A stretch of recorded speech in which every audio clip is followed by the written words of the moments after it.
give you my 4 reasons why the Texans lost. Let me know if you agree or if you agree to disagree.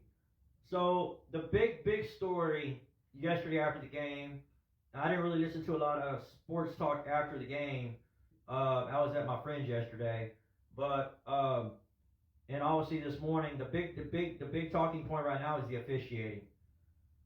So I'm not one of these fans or sports personalities that will say, "Oh, the officiating was horrible. It's all because the officiating was terrible. That's what cost us the game."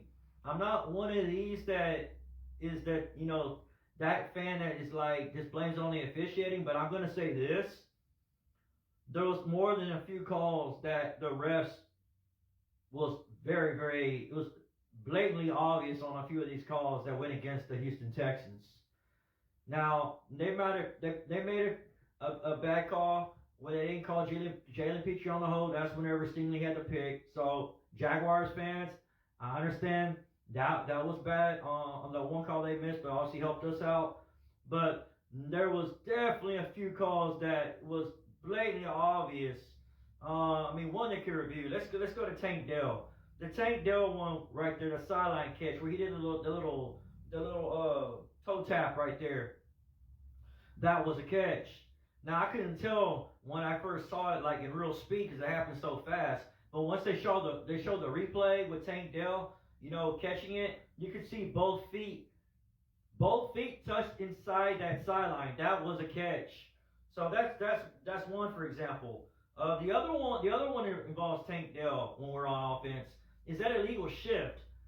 I didn't see a second person moving there right before they snapped the ball. I just saw one person moving. I didn't see two people moving on there. And so obviously that cost us a huge play to Tank Dell down the field.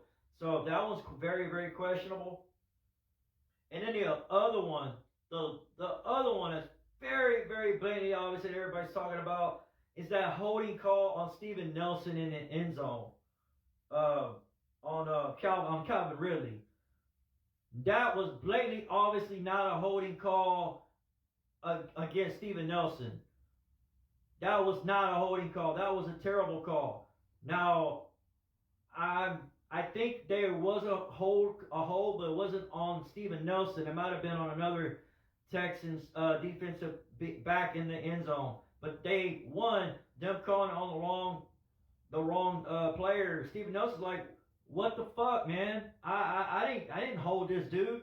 So anyways, the officiating was definitely a factor. So I'm gonna, like I said, I'm not that type to just blame it on officiating, but the officiating was terrible, horrific, horrible, absurd. What other adjectives you want to say?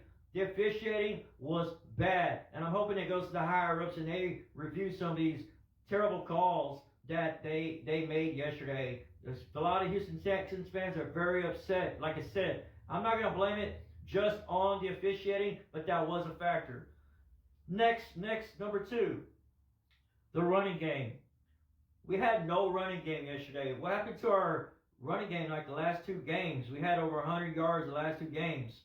Besides C.J. Stroud running for almost 50 yards, Devin Singletary had 6 carries for 18 yards. Dameon Pierce had 5 carries for 14 yards. So you're talking about averaging about 3 yards per carry. What's going on with that? Why can't we get our running game going? I don't understand that. These 2 weeks in a row, I know we've been struggling before these last 2 weeks, but all of a sudden we can't even run the ball. We definitely need to be able to run the ball to have a more balanced offense. I know we're more of a passing first offense, which is fine because we got some good weapons, and obviously what C.J. Stroud can do with that ball, even whenever he's under pressure. He can extend the plays, which I'm going to get into a little bit later. The other thing, which is part of number 2, is bad play calling. Bobby Slowick. We had a 3rd and 1, and we had a 4th and 1 in some crucial moments in this game. And you decided not to run the ball, not to give it to Singletary or Dameon Pierce. All you needed was 1 yard. And you wanted to slang the ball like 30 yards down the field. That's not the time to be aggressive like that. You know, you need to go ahead. I even prefer even C.J. Stroud like faking it to Singletary and going and running it for the first down. But slanging a ball 30 yards down the field on a 3rd and 1 or 4th and 1, yeah, I didn't think that made any sense at all. You know, I'm sure a lot of y'all agree on that. The other thing was these both are gonna be 3 and 4 are gonna be our lines. Our lines got beat up on both sides of the ball. I'll start with our passing defense. Our passing defense, we give up way too many explosive plays. I mean, I understand we're missing Jimmy Ward. He's a key veteran piece that we really were missing. We've been missing the last few weeks. We definitely need him back. Now, I understand might give up a big play or two, but man, we've given up way too many explosive plays in this game yesterday. And then the other issue is we're not putting enough pressure on Trevor Lawrence. We're not giving enough pressure all. I think he only got knocked down like one time by Grenard, but yeah, he didn't even get sacked at all. And then our left tackle got hurt. I think before halftime, he was. You could see him sulking and crying on the sideline. Their left tackle, and we still couldn't put enough pressure on Trevor Lawrence. You gotta put more pressure on him, and he had a really solid game, very very solid. You give him the time, any adequate time on it with a good quarterback, they're gonna make you pay, and they definitely made us pay yesterday at NRG. The other, I would say, I think our linebackers, Blake Cashman.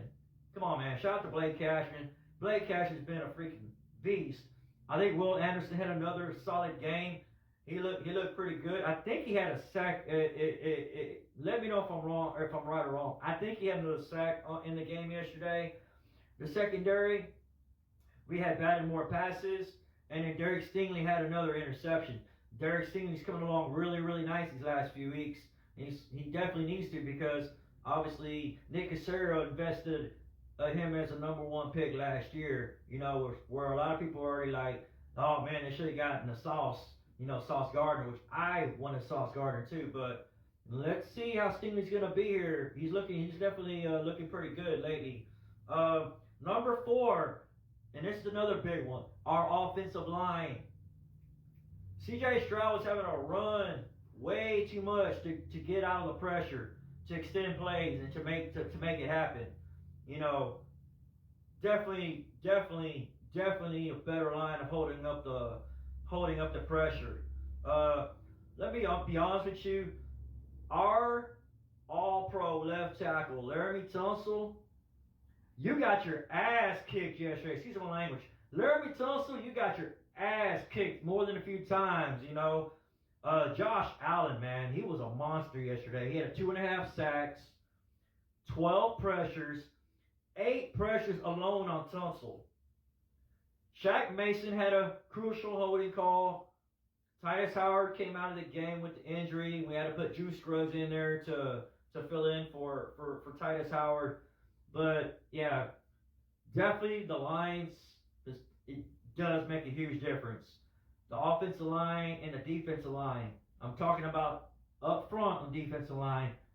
They definitely needs to be better. I'm going to say this.